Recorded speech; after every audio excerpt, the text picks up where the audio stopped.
नमस्कार दोस्तों, अद्वितीय ज्ञान चैनल की डेली करंट अफेयर सीरीज में आपका स्वागत है। दोस्तों, आज हम 26 फरवरी 2023 की महत्वपूर्ण घटनाओं के बारे में पढ़ेंगे। ये घटनाएं देश विदेश और भारत के प्रमुख मुद्दों पर आधारित होती हैं, जो कि विभिन्न प्रतियोगी परीक्षाओं के लिए अत्यंत महत्वपूर्ण साबित होती हैं। दोस्तों, यह करंट अफेयर्स विभिन्न माध्यमों के द्वारा तैयार की जाती है, जो कि हमारे चैनल पर प्रतिदिन समयानुसार अपलोड की जाती है। आइए देखते हैं इस करंट अफेयर्स का पहला क्वेश्चन। पहला है, अंतर्राष्ट्रीय बौद्धिक संपदा सूचकांक 2023 के 11वें संस्करण में भारत दुनिया के 55 प्रमुख अर्थव्यवस्था में से कितने स्थान पर है?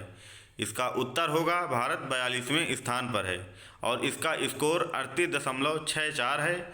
और क्रमशः 3 स्थानों पर क्रमशः अमेरिका, ब्रिटेन और फ्रांस, यानी कि पहले में अमेरिका, दूसरे में ब्रिटेन, तीसरे में फ्रांस और सबसे अंतिम स्थान यानी कि 55वें स्थान पर वेनेजुएला है।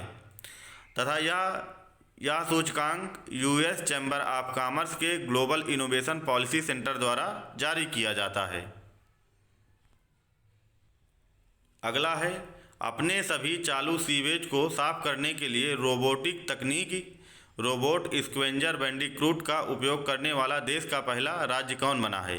यानी भारत का पहला राज्य रोबोट के द्वारा सीवेज को साफ करने के लिए रोबोटिक तकनीक यानी कि जिसका नाम है रोबोट स्क्वेंजर बैंडिक्रूट, उसका उपयोग करने वाला देश का पहला राज्य है केरल। इसके बाद तीसरे नंबर पे आता है, हाल ही में किस देश ने अमेरिका के साथ अंतिम प्रमुख सैन्य समझौते स्टार्ट संधि से हटने की घोषणा की है? इसका उत्तर होगा रूस। रूस ने हाल ही में अमेरिका के साथ अंतिम प्रमुख सैन्य समझौता स्टार्ट संधि से हटने की घोषणा की है। आइए स्टार्ट संधि के बारे में देखते हैं। यह संधि 8 अप्रैल 2010 को शुरू हुई और यह संधि रूस और अमेरिका की ओर से तैनात किए जा सकने वाले परमाणु हथियारों की संख्या को सीमित करने के लिए थी। इस संधि से रूस ने हटने के लिए घोषणा की है। आइए अगला question. Financial action task force यानी कि FATF ने किस देश की सदस्यता रद्द कर दी है? इसका उत्तर होगा रूस। FATF ने रूस की सदस्यता रद्द कर दी है। आइए देखते हैं, वैश्विक वित्तीय प्रणाली की सिक्योरिटी, सेफ्टी और अखंडता को बढ़ावा देने के मूल सिद्धांतों के खिलाफ कार्य करने के कारण इसकी सदस्यता रद्द कर दी गई है। एक बार और देखते हैं, financial action task force FATF ने किस देश की सदस्यता रद्द कर दी है? इसका उत्तर होगा रूस। आज देखते हैं क्यों रद्द कर दी है। वैश्विक वित्तीय प्रणाली की सिक्योरिटी, सेफ्टी और अखंडता को बढ़ावा देने के मूल सिद्धांतों के खिलाफ कार्य करने के कारण इसकी सदस्यता रद्द कर दी गई है। आइए अगला सवाल देखते हैं। गेहूं की फसल पर तापमान में वृद्धि के प्रभाव की निगरानी के लिए केंद्र सरकार ने किसकी अध्यक्षता में समिति का गठन किया है? इसका उत्तर होगा डॉक्टर PK सिंह। यह कृषि आयुक्त हैं, भारत के कृषि आयुक्त हैं, जिनकी निगरानी में तापमान में वृद्धि के प्रभाव की निगरानी के लिए केंद्र सरकार ने इसकी अध्यक्षता में समिति का गठन किया है। डॉक्टर PK सिंह, कृषि आयुक्त। इसके बाद अगला सवाल है, इतिहास में पहली बार भारत सरकार के सांस्कृतिक मंत्रालय द्वारा बंजारा धर्मगुरु संत सेवालाल जी की 248वीं जयंती कहाँ मनाई गई है? इसका उत्तर होगा नई दिल्ली। नई दिल्ली में बंजारा धर्मगुरु संत सेवालाल जी की 284वीं जयंती मनाई गई है। आइए अगला सवाल देखते हैं। काहिरा में आयोजित ISSF विश्व कप 2023 में 12 साल बाद 25 मीटर रैपिड फायर पिस्टल स्पर्धा में अंतर्राष्ट्रीय स्तर पर कांस्य पदक जीतने वाले दूसरे भारतीय कौन बने हैं? इसका उत्तर होगा अनीस भनवाल। अनीस भनवाल दूसरे भारतीय बने हैं। आइए देखते हैं, अंतर्राष्ट्रीय स्तर पर इस स्पर्धा में जीतने वाले एकमात्र भारतीय निशानेबाज विजय कुमार थे। ISSF विश्व कप 2023 में भारत कुल 7 पदक जीतकर पदक तालिका में शीर्ष स्थान पर रहा। आइए अगला देखते हैं, 30 वर्षों बाद किस तीसरे भारतीय को फिलेटली में दुनिया के सबसे पुराने और प्रतिष्ठित विशिष्ट डाक टिकट संग्रहकर्ता अवार्ड RDP 2023 से सम्मानित किया गया? एक बार फिर से क्वेश्चन रिपीट करते हैं, 30 वर्ष बाद किस तीसरे भारतीय को फिलेटली में दुनिया के सबसे पुराने और प्रतिष्ठित विशिष्ट डाक टिकट संग्रहकर्ता अवार्ड RDP 2023 से सम्मानित किया गया? इसका उत्तर होगा प्रदीप जैन, जो कि बिहार के रहने वाले हैं। आइए देखते हैं इस अवार्ड के बारे में और फिलेटली किसको कहा जाता है। दुनिया के सबसे प्रतिष्ठित संस्था लंदन की रॉयल फिलेटली सोसाइटी द्वारा यह अवार्ड दिया जाता है तथा डाक टिकटों के संग्रह और अध्ययन को फिलेटली कहा जाता है। आइए अगला देखते। भारत और किस देश के कूटनीतिक संबंधों के 50 वर्ष पूरा होने के अवसर पर एथलीट अखिल भारतीय अंतर स्थायी ताइक्वांडो चैंपियनशिप 2023 का आयोजन नई दिल्ली में हुआ? इसका उत्तर होगा दक्षिण कोरिया। दक्षिण कोरिया और भारत के कूटनीतिक संबंधों के 50 वर्ष पूरा होने के अवसर पर एथलीट अखिल भारतीय अंतर स्थायी ताइक्वांडो चैंपियनशिप 2023 का आयोजन नई दिल्ली में किया गया है। इसके बाद अगला है 2024 से 27 तक की अवधि के लिए जेनेवा में अंतर्राष्ट्रीय श्रम संगठन के बारे में लेखा परीक्षक के रूप में किन्हें नियुक्त किया गया है? ये हैं गिरीश चंद्र मुर्मू। यह पूर्व CAG थे जिनको 2024 से 2027 तक की अवधि के लिए जेनेवा में अंतर्राष्ट्रीय श्रम संगठन के मुख्य लेखा परीक्षक के रूप में नियुक्त किया गया है। आइए अगला देखते हैं।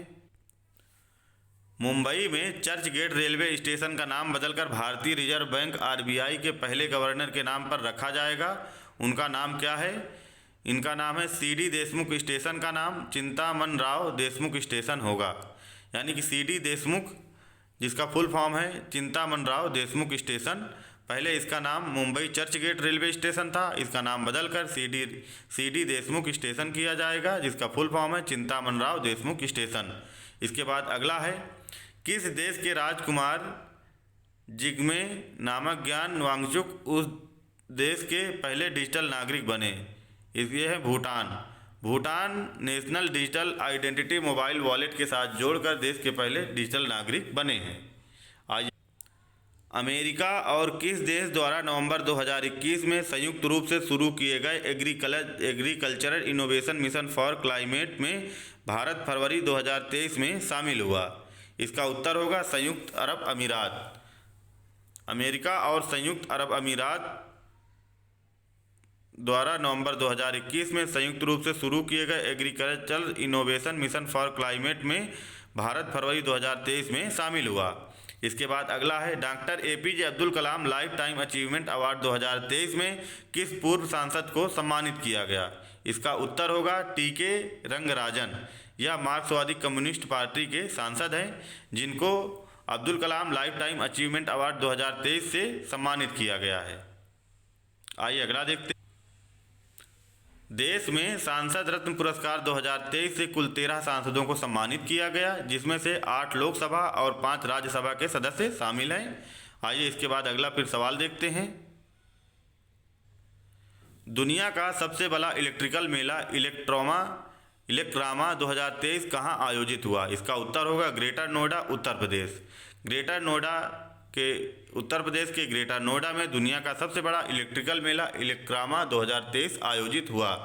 इसके बाद अगला है मलेशिया में आयोजित 14वें एशियाई लॉन बॉल चैंपियनशिप में किस देश की महिला पुरुष टीम ने मलेशिया को हराकर स्वर्ण पदक जीता है? उत्तर होगा भारत। इस टीम में शामिल हैं रूपा रानी तिर्की, झारखंड की रहने वाली हैं, लवली चौबे झारखंड की, पिंकी कुमारी दिल्ली और नयन मोनी सखिया ये असम की रहने वाली हैं।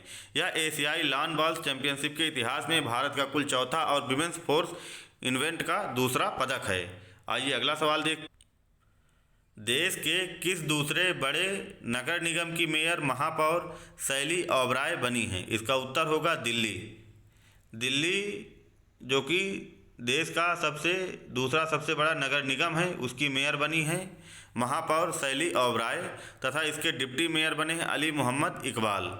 इसके बाद अगला है भारत का पहला सेमीकंडक्टर प्लांट कहां पर स्थापित किया जा रहा है? इसका उत्तर होगा गुजरात। गुजरात में भारत का पहला सेमीकंडक्टर प्लांट स्थापित किया जा रहा है। इस सेमीकंडक्टर प्लांट में विभिन्न प्रकार के चिप बनेंगे, जो जैसे मोबाइल चिप और इलेक्ट्रॉनिक उपकरणों में लगने वाले चिप बनाए जाएंगे, जो कि अत्यंत महत्वपूर्ण हैं। आइए इसके लिए देखते हैं ये कहाँ पर स्थापित किया जा रहा है। सेमीकंडक्टर के निर्माण के लिए भारत का पहला प्लांट गुजरात के धोलेरा में स्थापित किया जा रहा है। इसका निर्माण भारतीय कंपनी वेदांता और ताइवान की इलेक्ट्रॉनिक्स कंपनी फॉक्सकॉन के एक जॉइंट वेंचर के तहत किया जा रहा है। आइए अगला देखते हैं। वर्ल्ड बैंक के सीईओ के रूप में किस भारतीय मूल के नागरिक को नामित किया गया है। इसका उत्तर होगा अजय बंगा। अजय बंगा को वर्ल्ड बैंक के सीईओ चीफ एग्जीक्यूटिव ऑफिसर के रूप में नामित किया गया है। आइए इनके बारे में देखते हैं। अमेरिकी राष्ट्रपति जो बाइडेन ने मास्टर कार्ड के पूर्व मुख्य कार्यकारी अधिकारी अजय बंगा को विश्व बैंक के अध्यक्ष के लिए नॉमिनेट किया है। भारतीय मूल के अजय बंगा वर्ल्ड बैंक के अगले प्रेसिडेंट हो सकते हैं। वर्ल्ड बैंक के वर्तमान अध्यक्ष डेविड मालपास ने जून में अपना पद छोड़ने के लिए ऐलान किया है। वह वर्तमान में जनरल अटलांटिक में वाइस चेयरमैन है, जो दुनिया की सबसे बड़ी प्राइवेट इक्विटी फर्मों में से एक है। वह मास्टर कार्ड के अध्यक्ष और मुख्य कार्यकारी अधिकारी यानी कि सीईओ के रूप में भी कार्य कर चुके हैं। भारत सरकार ने वर्ष 2016 में बंगा को देश के चौथे सबसे बड़े नागरिक सम्मान पद्मश्री से भी सम्मानित किया है। इसका मतलब है जो अजय बंगा हैं या प्रेजेंट में दुनिया की सबसे बड़ी प्राइवेट इक्विटी फर्मों में से एक जनरल अटलांटिक में वाइस चेयरमैन हैं और वह मास्टर कार्ड के अध्यक्ष के रूप में मुख्य कार्यकारी अधिकारी यानी सीईओ के रूप में भी कार्य कर चुके हैं और भारत सरकार ने 2016 में इन्हें पद्मश्री से सम्मानित किया है और यह मास्टर कार्ड के भी सीईओ रह चुके हैं। ठीक है, आइए अगला देख। किस राज्य के कुलथूर ग्राम पंचायत ने पहली बार अदरक की खेती करने के लिए इंजी ग्रामम योजना की शुरुआत की है। इसका उत्तर होगा केरल के कुलथूर ग्राम पंचायत ने पहली बार अदरक की खेती करने के लिए इंजी ग्रामम योजना की शुरुआत की है। इसके बाद अगला है संगम युग से संबंधित कलाकृतियों के प्रदर्शन के लिए किलादी साइट संग्रहालय का निर्माण कहाँ हो रहा है। इसका उत्तर होगा शिवगंगा तमिलनाडु में संगम युग से संबंधित कलाकृतियों के प्रदर्शन के लिए किलादी साइट संग्रहालय का निर्माण किया जा रहा है। आइए अगला देखते हैं। I2U2 India, Israel, United Arab अमीरात और United state America business forum की पहली बैठक 21 फरवरी 2023 को कहाँ आयोजित हुई। I2U2 India, Israel, United Arab अमीरात और United state America business forum की पहली बैठक 21 फरवरी 2023 को कहाँ आयोजित हुई। इसका उत्तर होगा अबू धाबी, जो कि संयुक्त अरब अमीरात के अबू धाबी में आयोजित हुई और भारत की तरफ से दमू रवि ने इसका प्रतिनिधित्व किया था। आइए अगला सवाल देखते हैं। दोस्तों यहाँ क्वेश्चन रिपीट हो गया लेकिन फिर भी इसको देखते हैं हम। हाल ही में किस देश ने अमेरिका के साथ अंतिम प्रमुख सैन्य समझौते न्यू स्टार्ट संधि से हटने की घोषणा की है। इसका उत्तर होगा रूस।